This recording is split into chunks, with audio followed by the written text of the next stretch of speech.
దేశ అధ్యక్షుల వారిని నా మెసేజ్ చూసేలా వారికి చెప్పండి, ఒక ఫ్యాక్స్ ఇప్పించుకోండి. నా మాట విని నన్ను తగ్గించేయచ్చు.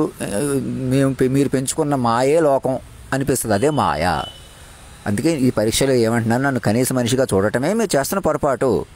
అప్పటికప్పుడు నువ్వు మనిషిగా ఏదో చెప్పేసుకో, ఏదో చేసేసే, అది ఏదో చెప్పేయటం ఏదో చేయటం మీరు కూడా చేయకూడదు, ఎవరూ చేయకూడదు ఆ పని. ఇంకా నా వల్ల మీకు మొత్తం అందరికీ ఆగుతుంది. ఏదో చేయటం ఏదో చెప్పటం రెండు పోతుంది, పోయి మీరు మాటకే వస్తాయి.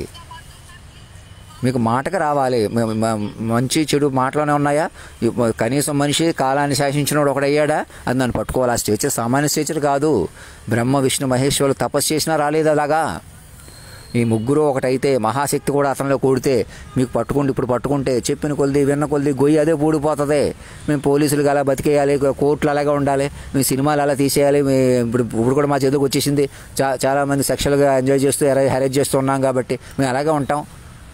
అన్నిటికీ కూడా మీరు మైండ్తో పట్టుకుంటే సెట్ అయిపోతుంది. మీరు భయంకరమైన వ్యసనాల నుంచి బయటకు రాలేరు అనుకుంటున్నారా? అవి బయటకు రాకూడదు అనుకుంటున్నారా? మరి అలాగ మృతంలో ఉండిపోతున్నారు కదా. మృతం అవుతుంది కదా, రెప్పపాటు మీది కాదు. నేను గంటన్నరలో 10-15 ఏళ్ళంటే మాట్లాడలేదా? వెంకయ్య నాయుడు గారు పదవి ముందే ఇచ్చానంటే దాని గురించి ఆయన కూడా ఆలోచించకుండా ప్రవర్తిస్తున్నారా? కాలాన్ని శాసించాడంటే ఆలోచించాలని అని చెప్పి చిన్నజీరు స్వామీజీ కానీ స్వరూపానంద స్వామి కానీ ఇంకోళ్ళు కానీ చెప్పకుండా వాళ్ళకి ఆలయ మర్యాదలు చేయాలని వాళ్ళే లెటర్లు పంపుకుంటున్నారా? అదే మాయ. అతను ఏమంటున్నాడు, పట్టుకోండి ఒక అమ్మని చంపేటువంటి, ఇంకొక అమ్మ లాంటి వాళ్ళని అవమానించి తొక్కేయండి, అతనే బాధపడిపోతున్నాడు కాబట్టి బాధ పెట్టేయండి అని ఎవడు రెచ్చగొడుతున్నాడు? అదే సామాన్యుడు అంటే అంతే. మరి మా తాతను భయపెట్టేసి మా తాత ఇల్లు కొనేసినట్టు, మా తాత నన్ను కలవకుండా చంపేసినట్టు.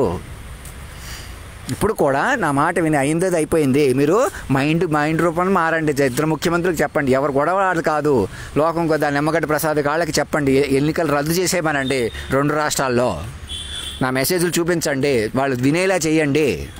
నిజమే సార్, ఆయన వెనకాల పడి మోసాలు చేయడం మాదే పొరపాటండి. మీరు ఒక మనిషిని అవమానించడం ఏంటి, వాళ్ళ కొద్ది పక్కకు మలపడం ఏంటి, వెనకాలకు మలపడం ఏంటి? ఆలోచించండి మీరు కూడా. నన్ను మనిషిగా చూసినా వాళ్ళని మనిషిగా వాళ్ళని మనిషిగా చూడాలి. నువ్వు మనిషిగా ఉండాలి, ఇంకొకళ్ళు మనిషిగా ఉండాలి. ఇలా అందరూ మనుషులుగానే ఉండాలి. మొత్తం ప్రపంచం అంతా మనుషులు లేరు. నన్ను ఒక్కడిని పట్టుకోవడం వల్ల మొత్తం మనిషి కోణం పోతుంది ఒక్కసారిగా. నేను చెప్పినట్టు దేశ అధ్యక్షుడికి చెప్పి ఒక ఫ్యాక్స్ ఇప్పించుకోండి, ఒక కమిటీ వేయించుకోండి, అందరిని ఆన్లైన్లో కలపండి. మీరు మనుషుల కొద్దీ విలువ రావాలి. మనుషులు వదిలేసేయండి నా మాటని. మనిషి ఎవడో లేరు, చచ్చిపోయారు అందరూను. ఆల్ ఆర్ డెడ్ అని ఎందుకు అంటున్నాను? మీరు తపస్సు చేసినా రాదు అది అలా అనుకోవడం. మీరు బతికుండగానే నా విగ్రహాలు పెట్టేసుకోండి, నా మాట వినండి. ఎప్పటికైనా నన్ను పెంచుకోవాలి మీరు. అదిగో సర్దార్ వల్లభాయ్ పటేల్ గారి విగ్రహం పెట్టారంట మా ఊళ్ళో. నా విగ్రహం పెట్టండి, నా ఫోటో పెట్టేసుకోండి ముందు, విగ్రహాల తర్వాత చూద్దాం. నా మాట వినండి. నేను ఇంకా మనిషిగా బయటికి రాలేదు, ఇలా డ్రెస్ చేసుకొస్తే నాకు చెప్పేస్తే నీకు చెప్పేస్తే అట్లా వద్దుగా. మీరు మైండ్ పట్టుకోండి నేరుగా.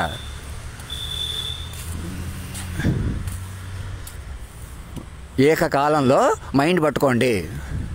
మైండ్ ఒకసారి వెనక్కి తిరిగి చూడకండి. మా అమ్మాయిని పెళ్లి చేసుకుంటాడంటే వీడు పక్కకి వెళ్ళిపోమంటే వెళ్ళట్లేదు, ఇక్కడే ఉంటున్నాడు.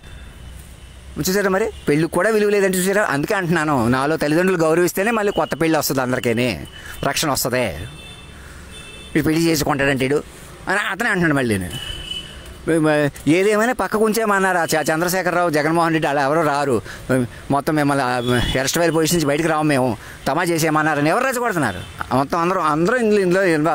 అందుకే దేశ అధ్యక్షుడికి సార్వభౌమత్వం లేదని అంటున్నాను. అందుకే నన్నే సార్వభౌముడిగా రక్షించుకోవాలి అంటే నా మనసు అవమానించడం మానేసి సరిపోద్ది. ఇప్పటికీ మీ చేతిలో ఉంది, మన చేతిలో ఉంది. నేను చెప్పినట్టు వింటే, నన్ను పట్టుకుంటే, ఏ క్షణం పట్టుకుంటే ఎప్పుడు నా చేతిలోనే ఉంది.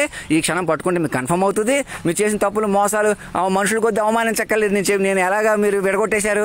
మనుషుల కొద్దీ ఉండాలి, మాకు ఇలా సుఖాల కొద్దీ ఉండాలి, రెచ్చిపోవాలంటే అది మృతమే కదా ఎప్పటికైనా. మీరు ఎలా బయటకు వస్తారు? మీరు ఎవరిని అవమానించారు, వాళ్ళని అవమానించడం మానేస్తే వాళ్ళని కూడా మైండ్గా చూడాలి, చెప్పుకోవాలి. ఆ పాటల్లోకి వెళ్ళాలి. నేను నా అంత సాలిడ్ సాంగ్స్ ఉన్నాయి కదా, అవి నేనే వింటలేదు, నేనే సరిగ్గా చెప్పట్లేదంటే ఎలా చెప్తాను? పక్కనే మీరు చెప్పుకోవడం వల్ల, వినటం వల్ల బలపడతాయి. మీకు అర్థం కానీ నటించి ఓవర్ యాక్షన్ వల్లే పాడు చేసుకుంటున్నారు ఇప్పుడు దాకా. నువ్వే చెప్పేసి ఈ పక్కకు వచ్చి చెప్పు, నాకు ఒక్కడికి చెప్పు, నీ ఇద్దరికి చెప్పు. ఎందుకని? నేను ఒక మనిషిని అనుకుంటున్నారు మీలాగా కాదు. సర్వాంతర్యామిని మాట రూపంలో ఉన్నాను నేను. అప్పటి నుంచి ఎలా మోసం చేశారు? ఇప్పుడు కూడా నా వల్ల ప్రయోజనం ఏంటి? మీరు ఏకకాలంలో మారడానికి వీలవుతుంది. నా ఫోటో పెట్టేసుకుని నేను చెప్పినట్టు వింటే ఇలాగ తమాషా చేయమన్నారు, నవ్వులాట్లుగా తీసుకోమన్నారు, రెచ్చిపోమన్నారు, అవసరమైతే ఎదురు చేసేయమన్నారు. రెప్పపాటు మీ చేతిలో లేదు.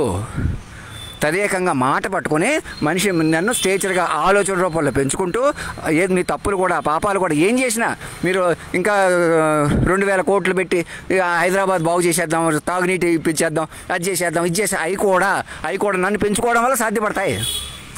మొత్తం ఈ ప్రపంచం అంతా ఒక personality, super dynamic personality. World ఫార్మేట్లో అధినాయకుడు మన భారతదేశానికి అధినాయకుడు అని చెప్పుకుంటే ప్రపంచానికి హ్యూమన్ ఫామ్లో ఉన్నాడు ఆయన. ఆకాశమే ఆకారమై భూమియే విభూతి పంచభూత ప్రపంచేశ్వర అని పాడగలిగాను కదా, అలా ఉన్నాడు. అతను వాక్ రూపంలో ఉన్నాడు, శబ్దాధిపతి, ఓంకార స్వరూపుడు, ఆచార్యుడిని ఎందుకు పెట్టుకున్నాడు? ఆచార్యుడు ఎందుకు అతను ఆచరింపజేయాలి? పురుషోత్తమ కాలస్వరూపాన్ని నా దగ్గరికి బస్సు వేసుకుని వచ్చేసేయండి, ఇంకా 2 గంటల్లో వస్తామని మెసేజ్ పంపించండి. 2 గంటలు వద్దండి, 4 గంటలు తీసుకోండి. ఈ లోపల నేను ఫారినర్స్కి ఏం చెప్పాలి, అందరూ ముఖ్యమంత్రులకి ఏం చెప్పాలి, మీరు మేధావులు ఎలా ఆలోచించాలని చెబుతాను. నాకు మెయిల్ పంపిస్తే చెప్పగలుగుతానన్నమాట. సరే వింటున్నాం సార్, చెప్పండి. మేము మణిబాబు గారిని అందరిని పట్టు వస్త్రాలు పెట్టి గౌరవించామండి, మా తప్పుడు పెళ్ళిళ్ళు చేసేసిన ముఠ అంతా మారిపోతాం, ఒకళ్ళ గొడవలాగా పక్కల గొడవలాగా చూపించాం, మేము చెప్పినట్టు చేస్తాం సార్ అని మెసేజ్ పంపించండి. ఇంక ఇది కూడా ఇలా మళ్ళీ కాగితం మీద రాసేవలేదు, ఇలా మళ్ళీ పడుకున్నానని చూడకండి. ఇంకా నా మాట వినండి. మనిషి కోణం వదిలేసేయండి, మీకు మీరు వదిలేసేయండి. జిహెచ్ఎస్ ఎలక్షన్స్ కానీ తిరుపతి ఎలక్షన్స్ క్యాన్సిల్ చేసేయండి. వేస్ట్ అనమాట. మీరు ఎవరినో భయపెట్టి, ఎవరినో పెంచి, ఎవరినో నవ్వించి, ఎవరినో ఏడిపించి, మీరే బతికేసి ఇంకోని చంపేసి, ఇంకా అలా లేదు. ఇక మొత్తం సావు పుట్టుకులే చూసుకున్నాడు ఒకడు ఉన్నాడు. మన మృతలో మనం నవ్వుతామా, పూతామా, ఇలా పడిపోతామా, లెగస్తామా, ముక్కు మీద దెబ్బతో పడిపోతామా, లేకపోతే బతుకుతామా ఇంకో 10 ఏళ్ళు. ఆయన ప్రకారం ఉంది, చూసుకోవాలి. మీరు ఎంత బలంగా ఉన్నా నిమ్మగడ్డి ప్రసాద్కి, వీళ్ళకి అందరికీ చెప్పండి, సినిమా యాక్టర్లకి, రాఘవేంద్రరావుకి. కూర్చోవాలి ఒక చోట ముందు, మీరు చెప్పుకోవాలి, వినాలి, ఆషామాషి వదిలేసేయాలి. ఇంకా మీరు మనుషులు కొద్ది తమా చేసేసినంత మాత్రం మీ చేతిలోకి రాదు. నేను చెప్పినట్టు వినండి. ధర్మో రక్షత రక్షత సత్యమేవ జయితే.